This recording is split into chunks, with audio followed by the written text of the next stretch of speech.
There is a common misunderstanding in life that destiny is something that happens to you. That fate is a force that comes knocking, uninvited, overwhelming and inescapable. People walk through life waiting for signs, for moments of grand revelation, for the universe to suddenly lift them up and carry them to the life they always dreamed of. They wait for proof, for miracles, for lucky breaks. But what if I told you that destiny is not something that chooses you randomly? What if I told you that it is something that reveals itself only to those who are prepared to carry it? This idea can be found in many forms. Sometimes it comes in the form of a story passed down by monks, where a young warrior seeks purpose in the mountains and is told by the master, "When your heart is ready, the path will appear." Other times it comes in quiet reflections, moments when your soul whispers truths that your mind does not yet understand. But occasionally it takes a physical form, something small, something overlooked, yet deeply symbolic. A line on your hand. A mark you didn't ask for, but one you now carry. People look at this line and ask, does this mean I'm chosen? But that is the wrong question. The real question is, am I ready to understand what being chosen truly means? You see, the universe doesn't waste its wisdom on the unprepared. It does not cast its light on closed eyes. And it does not speak in the language of ego. It speaks in the language of silence, symbols, intuition. The line you carry on your hand may or may not exist, but what matters more than the physical presence of that line is your perception of it, your awareness, your understanding. It is not the line that gives you power, it is the recognition of it that begins your transformation. In the ancient Shaolin teachings, there is a lesson that many overlook. Before a student is accepted into the temple, before he is even allowed to begin his training, he must sit in silence outside the gates, for hours, sometimes for days. Not because the monks are testing his endurance, but because they are testing his awareness. Can he remain still when the world is moving? Can he remain centered while the wind and rain tempt him to move? Can he notice that the real gate is not the wooden door before him, but the threshold inside his own mind? In the same way, when people hear about a line on the palm that signifies something rare, something chosen, they often focus on the outer form. Do I have it? Show me where it is. Tell me what it means.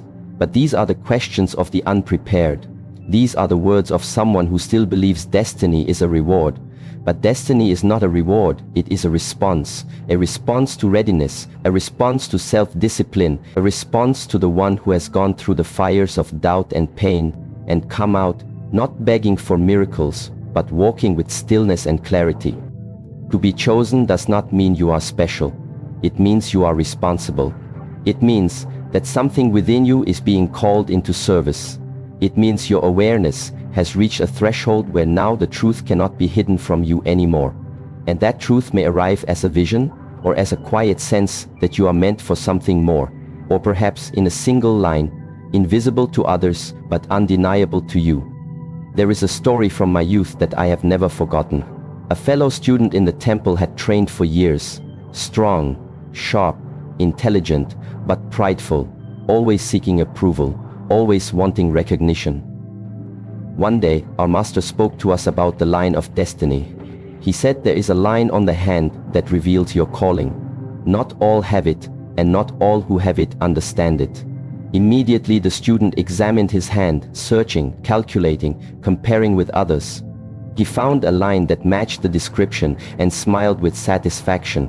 "I have it," he whispered to himself. From that day on, he carried himself as if he was different, better. He believed that the universe had chosen him above the rest. But what he didn't realize was that in doing so, he had already failed the lesson. Because being chosen does not elevate you above others. It humbles you beneath the weight of purpose. The master later approached him and said, "You may have the line, but you do not have the sight. You saw with your eyes, not your awareness." And just like that, the student was asked to start his training from the beginning. Because in the Shaolin tradition, the body can be strong, but if the spirit is not aligned, then all strength is meaningless. To see the line and understand it is not about pride, it is about preparation. You are not chosen because of a mark. You are chosen because you have cultivated the stillness to hear the call that the mark represents. You are chosen because you have lived through the storms and did not let them corrupt your heart. You are chosen because you have seen the worst in yourself and decided to transform, not retreat. You are chosen because you choose again and again to walk a path that demands discipline, presence, and responsibility. The greatest warriors do not look like heroes, they look like gardeners. They wake early, they water what must grow, they remove what must not, and they repeat day after day. That is how destiny recognizes them, not through fame, not through applause, not through gifts, but through habits. So let's return to the idea of the line on your hand. Whether it is there or not is not the point. The point is, when you look at your hand, do you see the symbol of potential? Do you understand the sacredness of your own being? Do you recognize that your existence is not accidental and that every scar, every pain, every joy has prepared you for a deeper calling? The hand is a tool. It holds, it builds, it strikes, it heals. The line then becomes a reminder, a sacred reminder that your life is not for wasting, that time is not infinite, that your breath is not guaranteed. If you have the awareness to see that, then you are ready. And if you are ready, then you are already chosen. And yet, even in this truth, there is more, because readiness is not a one-time event. It is a daily practice. You may have seen the line today, but tomorrow, if you forget to live with presence, the line disappears. Not from your hand, but from your spirit. Destiny is not permanent. It must be earned over and over. Not through achievements, but through alignment. A monk wakes each morning not wondering what he will receive, but asking what he will become. That is the mindset of the chosen. Not what does the world owe me, but what can I offer to this moment? The line becomes your teacher. It reminds you, stay awake, stay grounded, stay clear. There are thousands of people who have more talent than you, more opportunity, more resources, but few will ever know what it means to be truly chosen, because they never ask the real questions. They chase signs instead of cultivating stillness. They want meaning without discipline. They want recognition without readiness. But the universe does not respond to desire, it responds to alignment. The energy you carry within you is your message to the world. It is not your appearance, it is not your story, it is your energy. And that energy is shaped by your habits, your thoughts, your intentions, your breath. So the next time you look at your hand, pause, breathe, forget about the line. Ask instead, how am I living? Who am I becoming? What am I building? What am I ignoring that I should be facing? That is the path of the chosen, not because you were given something rare, but because you were given the ability to recognize that every moment is rare, that every breath is sacred, that your life, no matter how ordinary it may seem, is a piece of a much larger harmony. Destiny is not somewhere out there. It's not waiting in the distance. It is right here, right now. It is in the way you sit, the way you speak, the way you treat others when no one is watching. The line is not proof of destiny. The line is the invitation. The question is, will you answer it? The idea that you are chosen is a powerful one, but just as fire warms or burns depending on how it is used, the belief of being chosen can either awaken responsibility or inflate ego. The world is filled with people who think they are chosen, special, superior. But few realize that to be truly chosen is to be burdened, not rewarded.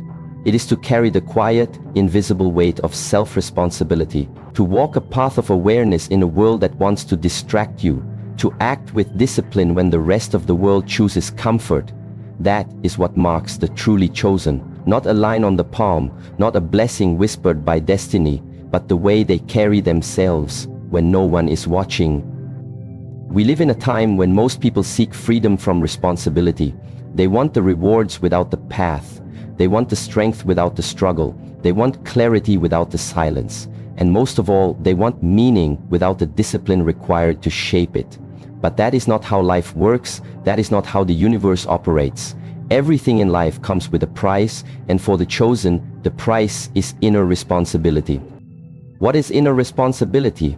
It is the decision to no longer blame, to no longer complain, to no longer wait for someone to fix you, heal you, guide you, or save you. It is the inner fire that burns through excuses. It is the willingness to stand still and face your patterns, your shadows, your truth.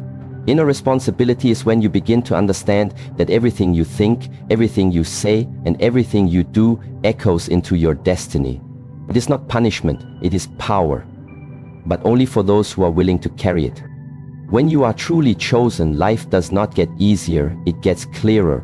You begin to see the patterns of your mind more sharply. You begin to notice how your reactions shape your relationships.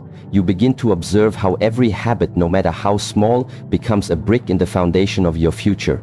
Most people ignore this. They live in reaction.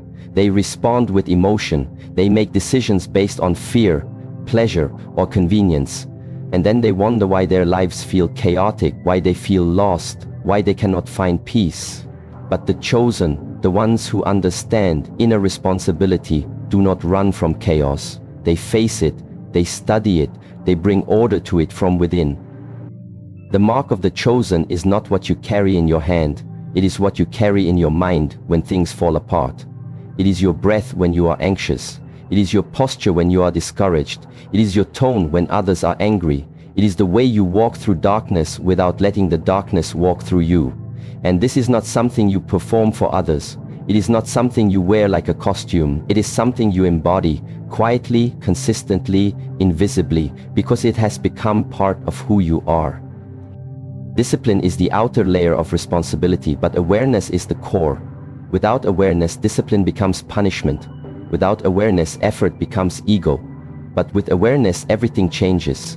When you begin to see yourself clearly, without illusion, without justification, you awaken a new level of honesty. And honesty is the path of the chosen. Not the honesty you show to others.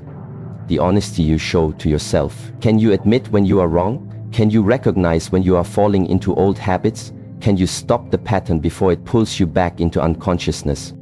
This is why the journey of the chosen is a lonely one, not because you are isolated from others, but because you no longer allow yourself to be lost among them. You do not follow the crowd when the crowd is blind. You do not celebrate noise when silence is needed. You do not chase pleasure when discipline is calling. You do not reach outward for fulfillment when you know the answer is inward. Many times in life, the chosen are misunderstood. They are called too serious, too quiet, too distant. But that's because they are not looking for attention. They are building something sacred within. They are cleaning their inner temple. They are listening to the subtle voice of wisdom that most people drown in distraction. They do not fear being alone. They fear being disconnected from themselves. That is their compass. That is their guide. Responsibility begins with thoughts. Most people do not understand how powerful a thought is. A single thought, if repeated enough, becomes a belief. A belief, if strong enough, becomes a behavior. And behavior, over time, becomes character. So if your thoughts are undisciplined, your life will be as well. This is why the chosen do not entertain thoughts that weaken them. They do not feed the mind with fear. They do not indulge fantasies that drain their energy. They observe the mind, but they are not controlled by it. They discipline the mind, but they do not shame it. They speak to themselves with clarity, with firmness, and with compassion. And through this internal dialogue, they begin to shape a new destiny, one that is not inherited, but earned. The idea that someone is chosen often creates the illusion that they were born lucky, that life favored them, that the universe gave them something rare. But what most people forget is that those who are truly chosen, those who walk the path of mastery, peace, and purpose, they were not chosen because of what they were given, they were chosen because of what they chose to become. They chose to keep going when it was easier to give up. They chose silence when the world shouted lies. They chose integrity when compromise would have brought comfort. They chose truth again and again, even when it hurt. In the Shaolin temple, this is what we learned from the beginning. Responsibility is the highest form of freedom. When you take ownership of your energy, your breath, your body, your thoughts, your time, you no longer have to wait for life to bless you. You become the blessing. You no longer need permission. You are already aligned. You no longer need to search for your purpose. You are living it in each conscious act. But let me be clear. This path is not glamorous. It is not easy. There is no applause. There are no shortcuts. And most of the time no one will understand the weight you carry. They will not see the choices you make when no one is watching. They will not feel the battles you fight inside your own mind. But that is what makes you chosen. You do it anyway. You keep showing up. You keep breathing mindfully. You keep acting with clarity. You keep walking with intention. You keep mastering yourself, not because it is expected, but because it is who you are. And slowly everything begins to shift. Your presence becomes medicine. Your words begin to carry power. Your silence begins to hold depth. Your energy becomes a mirror for others. And though you never asked to be a leader, you become one, not through authority but through alignment, not through control but through example. People often ask, how do I know if I am chosen? And I always say, it's not about what you have, it's about what you are willing to carry. If you can carry your pain without projecting it, you are chosen. If you can carry your doubts without running from them, you are chosen. If you can carry your truth without forcing it onto others, you are chosen. If you can carry your vision even when no one believes in it, you are chosen. And if you can carry the responsibility of your own awakening, moment by moment, breath by breath, then you are not only chosen, you are already walking the path that few even dare to see. Responsibility is not a burden when it is embraced with love. It becomes a blessing. It becomes a bridge between who you were and who you can be. It becomes the quiet strength that lifts others, the calm presence that anchors storms, the invisible structure that builds a life of depth, wisdom, and purpose. That is what the chosen understand. That is why their lives, though often simple from the outside, hold a quiet power that cannot be explained, only felt. So if you find within yourself a calling, an awareness, a deep knowing that your life must be lived differently, honor that. Even if it's difficult, even if you stand alone, even if the world misunderstands you, honor it with your breath, with your actions, with your discipline. That is what it means to be chosen. The question is never whether destiny exists. The real question is whether you are willing to prepare yourself for it. Most people want to be chosen, but very few understand that being chosen requires preparation that is invisible to the world. It is not about one moment of recognition. It is about the thousands of moments no one sees, the silent sacrifices, the small decisions, the difficult self-restraint, the patience that must be stronger than your hunger for results. You do not stumble upon purpose. You prepare for it, slowly, quietly, repeatedly. In the Shaolin teachings, the preparation is never glamorous. You sweep the floor, you wash your bowl, you rise before the sun, you stretch, breathe, and repeat the same movement 10,000 times. Not to perfect the movement, but to purify the mind. Because a mind that is still can feel its way into the right path. A mind that is agitated, distracted, and impatient will miss every sign the universe sends. So the preparation is not only physical, it is energetic, it is spiritual. It is the unseen training that sharpens your awareness to such a degree that even silence speaks to you. Many people want the destiny, but they do not want the discipline. They want the crown, but not the weight of it. They want to be called, but they do not want to carry what that calling requires. They believe the chosen ones are lucky, but in truth the chosen ones are simply those who stayed on the path long enough to shed their illusions, long enough to confront their shadows, long enough to let go of who they thought they had to be in order to become who they truly are. And that process is never sudden. It is always slow, it is always subtle, and it always begins within. To be chosen is to become deeply intimate with preparation, the kind of preparation that no one claps for, the kind that happens in the dark when you are tired and no longer motivated, but you do it anyway, the kind that humbles your ego again and again, the kind that makes you question yourself, yet continues to shape you into someone you barely recognize, someone stronger, clearer, and more centered than ever before.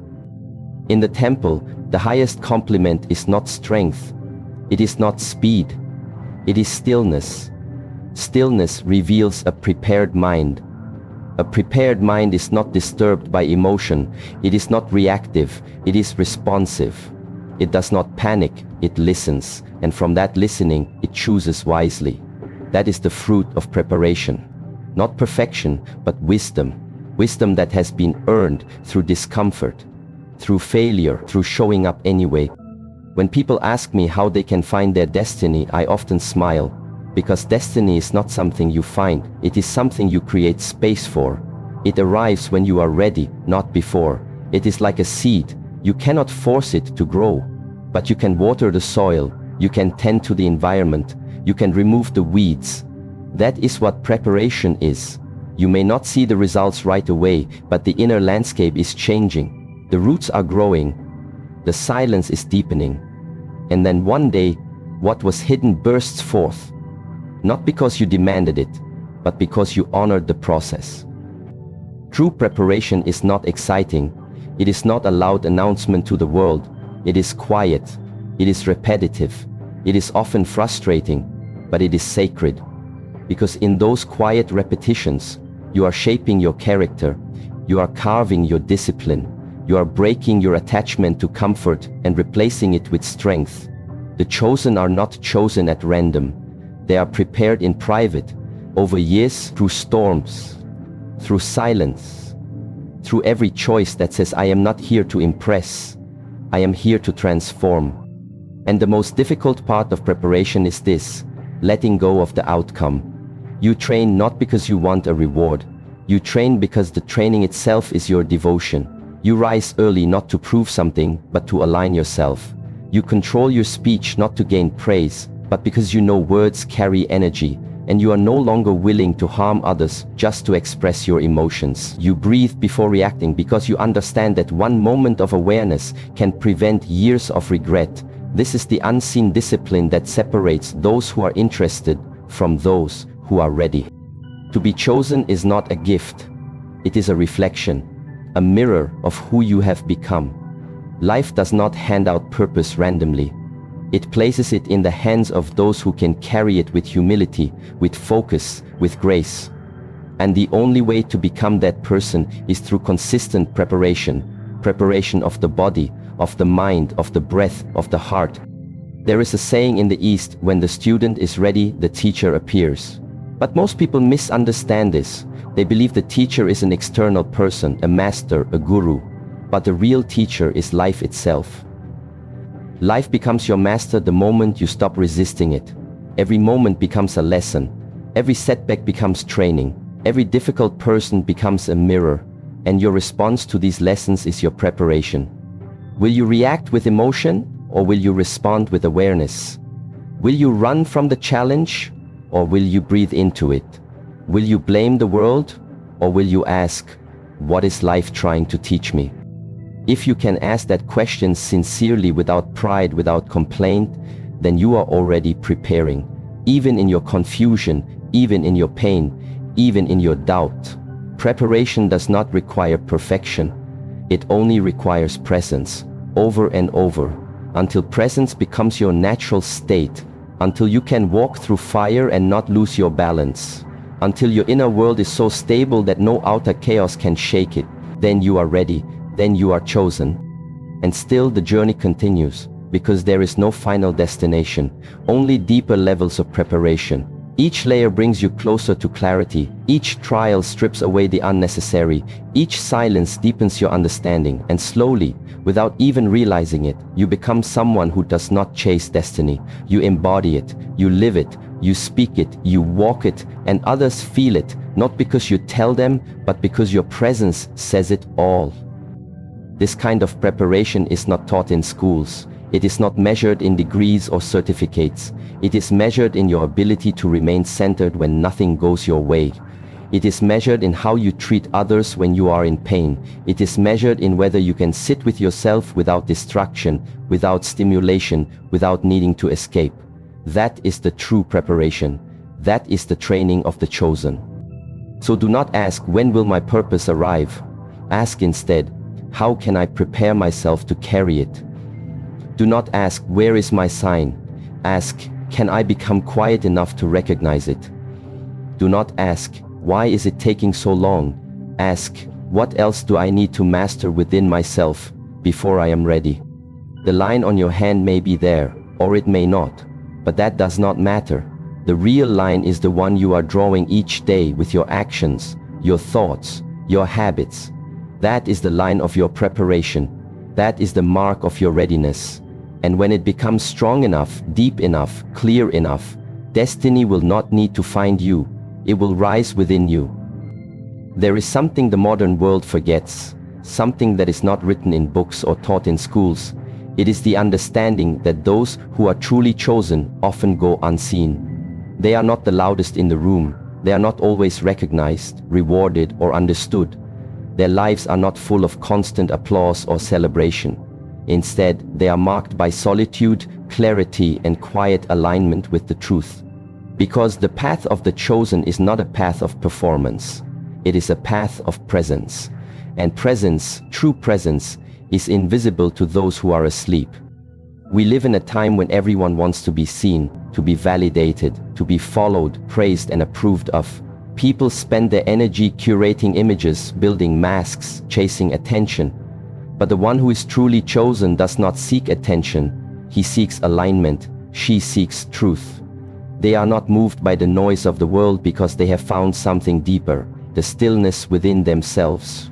And in that stillness, they have realized that real power does not need to be broadcast. It simply is. It moves differently. It lives differently. It walks into a room and shifts the atmosphere, not by force, but by frequency. The chosen ones often walk alone, not because they are arrogant, but because they have heard a different call, a call that is not understood by the masses, a call that leads them away from distraction and into self-mastery, a call that demands silence, solitude, discipline, and trust. And this trust is not in the world, it is in something higher, something sacred, a trust that everything they need will come, not when they chase it, but when they are ready. This readiness is not external, it is an inner state, cultivated in moments of deep honesty, cultivated in choices that no one will ever witness, cultivated in still nights when the rest of the world is asleep. This is why the chosen are misunderstood. They do not explain themselves, they do not defend their path, they do not argue with ignorance, they do not engage in battles of ego, because they know truth defends itself, silence speaks volumes, and real strength does not announce itself. It simply endures, it simply exists. In a world addicted to proving, the chosen one walks in surrender, not weakness, but strength beyond the need to be seen. And yet, this path is not easy. To walk as the chosen one is to face the loneliness of being awake in a world that prefers to sleep. It is to carry a message others do not want to hear. It is to hold a level of awareness that can be painful, because you see through the illusions, you see the games. You see the false smiles, the shallow conversations, the lies we tell ourselves. And because you see, you cannot unsee. You cannot return to ignorance. So instead you choose to walk the path of wisdom. You choose to walk the path of stillness, of clarity, of alignment. And that path will cost you. It will cost you your comfort, it will cost you popularity, it will cost you the approval of those who are still trying to please the world. But what you gain is something they cannot comprehend. You gain peace, you gain purpose, you gain a mind that is not disturbed by chaos. You gain a heart that no longer needs external love to feel whole. You gain an energy that speaks for you. And when you reach that state, you begin to realize being unseen is a blessing, because the less they see you, the more space you have to become who you truly are. In the temple, we are not taught to seek the spotlight. We are taught to master our breath, to master our mind, to master our body. Because if you can walk with presence, you do not need to shout. If you can speak with stillness, you do not need to argue. If you can live with clarity, you do not need to convince. And if you can be invisible to the world, you become visible to the divine. Because the divine does not look at your followers, your fame, your fortune. It looks at your discipline, your energy, your willingness to live the truth even when it hurts. The path of the chosen one is a silent path. And in that silence there is great power. Because silence teaches you what noise never will. It teaches you patience. It teaches you depth. It teaches you how to listen, not just to others, but to yourself, to the subtle voice within, the one that whispers, "This is not your path. Turn here, rest now, wait." That voice cannot be heard when you are surrounded by noise. It can only be heard when you have become still enough to recognize it. And once you hear it, you can never go back. Stillness does not mean doing nothing. It means doing from a deeper place. Acting from a place of awareness, not reaction. Speaking from a place of truth, not performance. Moving through the world with intention, not with impulse. That is the walk of the chosen. It is not about being special. It is about being sovereign. You no longer belong to the opinions of others. You belong to the truth within yourself. And yet, this sovereignty is not loud. It is not aggressive. It is gentle but unshakable. It is quiet but undeniable. And when you meet someone walking that path, you feel it. You may not know what it is, you may not be able to explain it, but you sense it. Something about their presence calms you, it challenges you, it invites you to rise. And that is the gift of the chosen. They do not inspire through words. They inspire through being, through the way they walk, through the way they sit, through the way they breathe, because they have aligned themselves with something greater than the world, and it radiates from them. But to reach that place, to truly live that way, requires sacrifice. It requires you to let go of who you think you need to be. It requires you to disappoint others in order to be authentic. It requires you to leave the crowd, to say no when everyone else says yes, to sit in silence when everyone else is screaming. And in those moments, you may doubt yourself. You may wonder if the path is worth it, but the answer always comes, not from outside, but from within. A quiet knowing, a deep clarity, a sense that even in your solitude, you are exactly where you need to be. And slowly, you begin to see your life is not meant to be a performance, it is meant to be a practice, not for others, but for yourself. A sacred training ground, a daily devotion, each breath a meditation, each step a prayer, each moment an opportunity to return to the truth. And when you live this way, the world no longer has power over you. You are not shaken by praise or criticism. You are not moved by trends or temptations. You are anchored in something deeper, something that cannot be taken away. This is what it means to be chosen.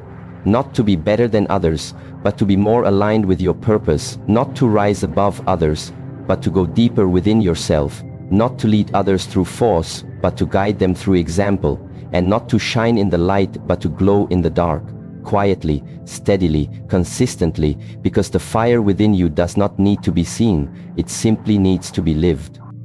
And in time, that fire will guide others, not because you told them to follow it, but because they felt its warmth. They saw its steadiness, they recognized its truth, and in that recognition something within them awakens, a memory, a knowing, a call, and the cycle continues, one silent light awakening another. This is how the world changes, not through noise, not through force, but through silent ones who walk the path unseen.